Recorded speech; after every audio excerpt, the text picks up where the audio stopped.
بسم اللہ الرحمن الرحیم۔ ناظرین، آج جس دوائی کے بارے میں ہم گفتگو کریں گے اس کا نام ہے ایکونائٹ نیپیلس۔ یہ ایک پودا ہے، اس پودے سے یہ دوائی تیار ہوتی ہے اور یہ پودا یورپ میں ملتا ہے، یعنی ٹھنڈے علاقوں میں ان کے پہاڑوں پر یہ پودا اگتا ہے۔ یہ خودرو پودا ہے۔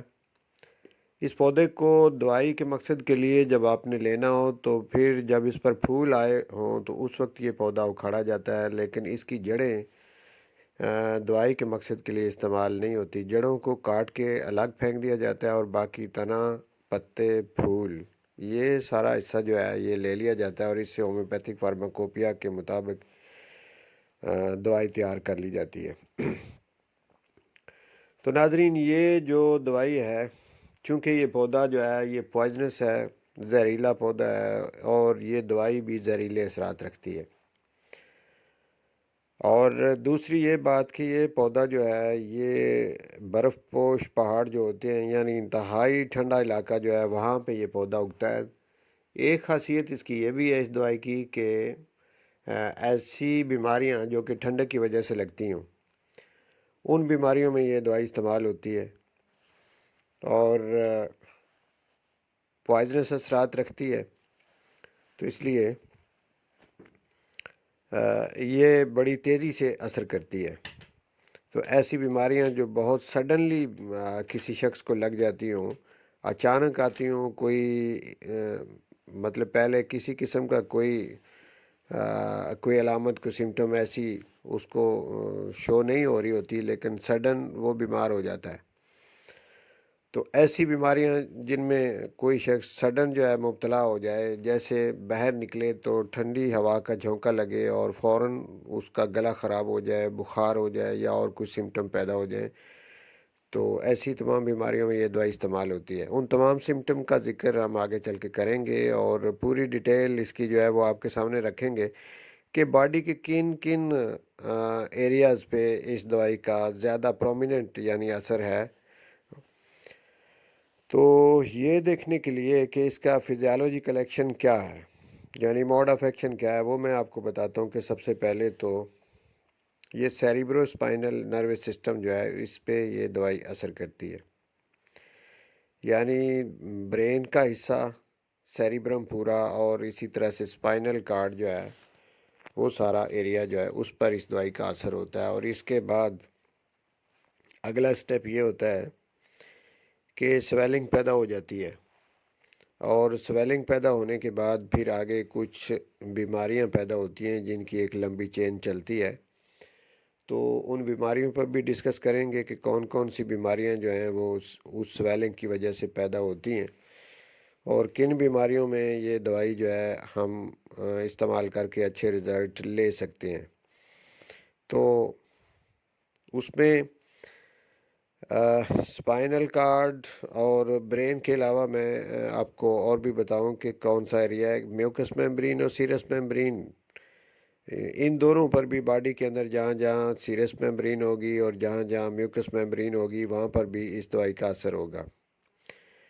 اور جب نرو کے حوالے سے دیکھا جائے تو یہ سب سے پہلے سینسوری جو نرو ہیں ان پر اثر کرتی ہے اور پھر بعد میں موٹر پر اثر کرتی ہے۔ تو سینسری نرو چونکہ پیریفرل ایریا میں پائے جاتے ہیں تو ہم یہ کہہ سکتے ہیں کہ یہ دوائی جو ہے پہلے پیریفرل ایریا جو ہے اس پہ اثر کرے گی اور بعد میں سینٹر کی طرف جائے گی۔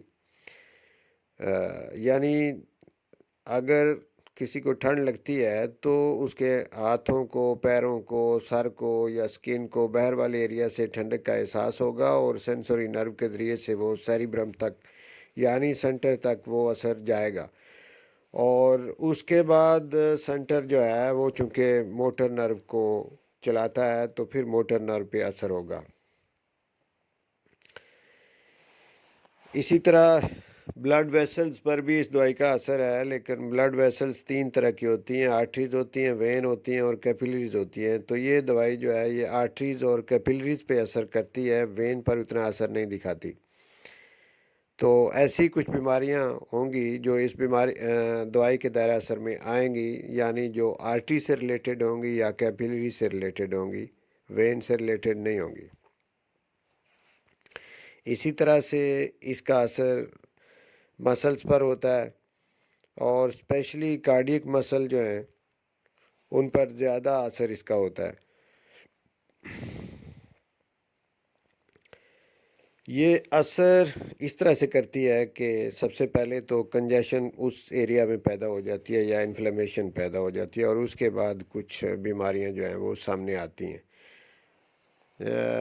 अगर हम सर की तरफ से शुरू करें और नीचे आएँ तो दिमाग के अंदर जो बीमारियां इस दवाई से ठीक होती हैं, जो पैदा होती हैं, उनमें मेनिंजाइटिस है। यानी हमारा जो ब्रेन है, इसकी जो मेनिंजेस हैं, 3 तरह की जो झिल्लियाँ जिनमें ब्रेन लिपटा हुआ है, उनके अंदर स्वेलिंग हो जाना, दैट्स कॉल्ड मेनिंजाइटिस। इसको उर्दू में गर्दन तोड़ बुखार भी कहते हैं।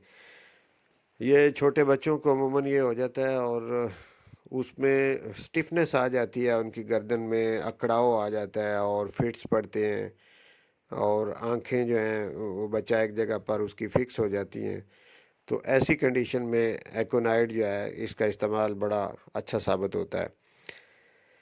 लेकिन साथ में ये कंफर्म करना ज़रूरी है कि जो इसकी पहचान है एकोनाइट की, कि इसकी इलामात जो हैं वो सडनली आती हैं, ग्रेजुअली नहीं होती हैं, आहिस्ता आहिस्ता नहीं बढ़ती, सडनली आती हैं। तो वो पूछा जा सकता है, जो लवाकिन होते हैं उनसे पूछा जा सकता है कि बच्चा बीमार कैसे हुआ।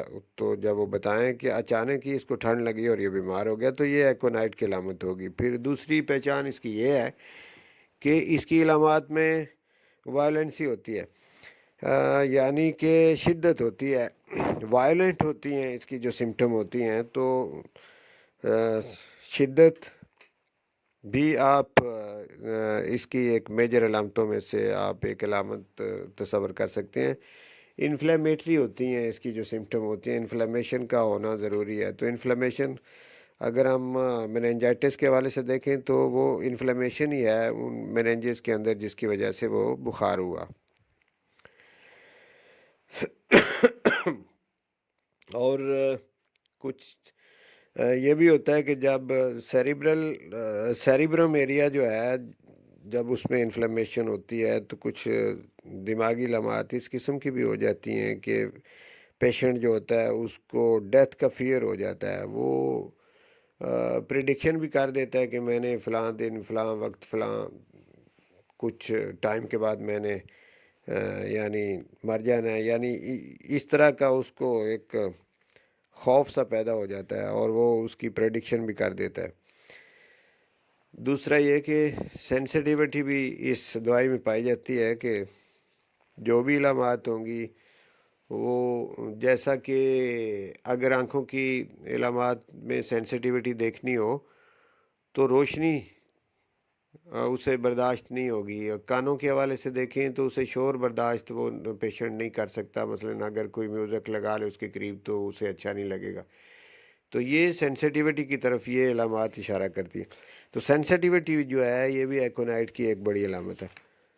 तो मेनिंजाइटिस के अलावा हम और कुछ दिमागी बीमारियां जो हैं उनका जिक्र इसमें करते हैं। हिस्टीरिया एक दिमागी बीमारी है, वो भी एकोनाइट से ठीक हो सकती है। इसी तरह न्यूराइटिस यानी नर्व के अंदर स्वेलिंग का हो जाना, ये भी एक ज़हनी बीमारी है। इसी तरह से एक बीमारी है इंसोम्निया यानी नींद का ना आना। तो ये कुछ ज़हनी बीमारियां हैं। इसी तरह से थोड़ा हम नीचे आएँ, आँखों के हवाले से देखें तो आँखों के अंदर रेडनेस होगी, सेंसिटिविटी होगी यानी रोशनी से, और बर्निंग होगी, दर्द होगी। इसी तरह फिर जब हम गले को देखते हैं तो गले के अंदर जो टॉन्सिल्स हैं उनका बढ़ जाना, टॉन्सिलाइटिस जिसे कहते हैं, तो इसमें भी ये दवाई इस्तेमाल होती है। इसी तरह फिर फेशियल न्यूरल्जिया जो है, यानी हमारे फेस के अंदर जो ट्राइजेमिनल नर्व जो है उसकी वजह से ख़ास करके लेफ़्ट साइड पे अगर मसला हो, न्यूरल्जिया लेफ़्ट साइड पे हो, फेशियल न्यूरल्जिया, तो फिर एकोनाइट दवाई होती है। इसी तरह लंग्स के हवाले से देखें तो नमूनिया के साथ ड्राई कफ, और साथ में लंग्स के हवाले से एक अलामत लेरेंगाइटिस यानी लेरिंग्स के अंदर स्वेलिंग का हो जाना, ये भी इस दवाई के ज़ुमरे में आती है। अब हम नीचे आएँ, हार्ट के हवाले से देखें तो एंजाइना पेक्टोरिस यानी हार्ट का दर्द। इसी तरह से जैसे ब्रेन की 3 गिलाफ या झिल्लियाँ मेनिन्जेस जिन्हें कहते हैं, इसी तरह से हार्ट के भी 3 गिलाफ हैं, 3 लेयर हैं। यानी जो अंदर वाली लेयर है उसको एंडोकार्डियम कहते हैं, और उसके अंदर स्वेलिंग हो जाना, दैट्स कॉल्ड एंडोकार्डाइटिस। फिर उसके बाद मायोकार्डियम में इलामात नहीं शो होती हैं, और जो उसकी आखिरी लेयर है यानी बाहर वाली पेरिकार्डाइटिस, उसमें स्वेलिंग हो जाती है, उसको पेरिकार्डाइटिस कहते हैं। ये मसला भी एकोनाइट से ठीक हो जाता है हार्ट का, ये अगर प्रॉब्लम हो। और इसके अलावा जब हम मैदे के वाले से देखते हैं तो इसमें नाजिया वोमिटिंग, और इसके अलावा डायरिया भी हो सकता है, डायसेंट्री भी हो सकती है, और गैस्ट्राइटिस हो सकता है। ये मैदे की इसकी अलामात हैं। और साथ में गर्दन की अलामात देखें तो स्टिफनेस गर्दन में, और जो गर्दन के मसल्स हैं वो स्टिफ हो जाते हैं। इसी तरह से लंबर रीजन में भी स्टिफनेस हो जाती है और साथ में पेन होती है। तो इस दवाई को एंटीपायरेटिक भी कहते हैं, यानी बुखार की दवाई होती है। बुखार ठंडक की वजह से भी हो सकता है, और एक बुखार है कि जो माएँ बच्चों को दूध पिलाती हैं, अगर वो किसी वजह से बच्चे को दूध पिलाने में देर कर दें तो इस जो बुखार ऐसा होता है इसको मिल्क फीवर कहते हैं। तो ऐसे बुखार में भी ये दवाई इस्तेमाल होती है। इसके अलावा जब हम देखते हैं कि ब्लड वेसल्स पर इसका कोई असर, तो जो आर्टरीज पर असर ये दवाई करती है, जिसकी वजह से हाइपरटेंशन की बीमारी यानी हाई ब्लड प्रेशर हो जाता है, उसमें भी ये दवाई इस्तेमाल होती है। जेनिटल आर्गन के हवाले से देखें तो औरतों के अंदर एमिनोरिया का पैदा होना यानी मेंसेस का दब जाना या रुक जाना, और उसके पीछे खौफ की अलामत हो, किसी खौफ की खबर सुनने के बाद ऐसा हो जाए, या फिर ठंडक की वजह से ऐसा हो जाए, तो ये दवाई जो है ये इसका बेहतरीन इलाज होती है। या फिर ये कि मेंसेस के दौरान अगर बर्फ़ वाला पानी पी लिया किसी ने और मेंसेस रुक गए, एमिनोरिया हो गया, तो उसमें भी एकोनाइट को सबसे पहले देना चाहिए। उसके बाद किसी और दवाई की तरफ आप सोचें। पहले एकोनाइट की कुछ डोज देकर इसको देख लें, तो बाद दवा तो इसी से ही ठीक हो जाता है। लेकिन इसका चूँकि टाइम थोड़ा होता है, इसे ज़्यादा लंबे अरसे तक इस्तेमाल आप नहीं कर सकते। फौरी इस्तेमाल करना है, पहले 1-2 दिन में ही है, इसे इस्तेमाल आप कर लें, उसके बाद किसी और दवाई का टाइम आता है। और जॉइंट पेन जो होती है वो भी स्वेलिंग की वजह से हो या फिर सर्दी लगने की वजह से हो, तो उसमें आप इस दवाई से अच्छे रिज़ल्ट ले सकते हैं। तो ये नाजरीन इसकी चीदा चीदा इलामात थी जो मैंने आपके सामने रखी, और इसका मैंने मोड ऑफ एक्शन भी आपको बता दिया। अब आखिर में मैं बताता हूँ कि मोडेलिटी क्या है। मोडेलिटी होती है कि या तो इलामात बढ़ती हैं तो वो कैसे, जो कम होती हैं तो वो कैसी इन्वायरमेंट में कम होती हैं, यानी एग्रेवेशन और एमेलोरेशन।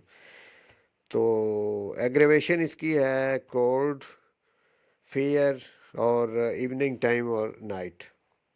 तो ये यानी ठंडक से, बुखार से, सॉरी बुखार नहीं, फियर, ठंडक से और खौफ से, और इवनिंग टाइम पे और रात के टाइम पे इसकी अलामात बढ़ती हैं। और अमेलोरेशन इसकी है ओपन एयर में, यानी खुली फ़ज़ा के अंदर पेशेंट जो है वो अपने आप को बेहतर समझता है। तो ये मैंने एकोनाइट की इलामात आपके सामने रखी। एकोनाइट कैसे बनती है, किस पौधे से बनती है, एकोनाइट किन इमराज में, किन इलामात में हम मरीज़ों को दे सकते हैं, तो ये सारी पिक्चर मैंने आपके सामने रख दी है। मुझे उम्मीद है कि आपको एकोनाइट दवाई को आप अच्छी तरह से समझ चुके होंगे। तो बहुत शुक्रिया नाजरीन वीडियो देखने का।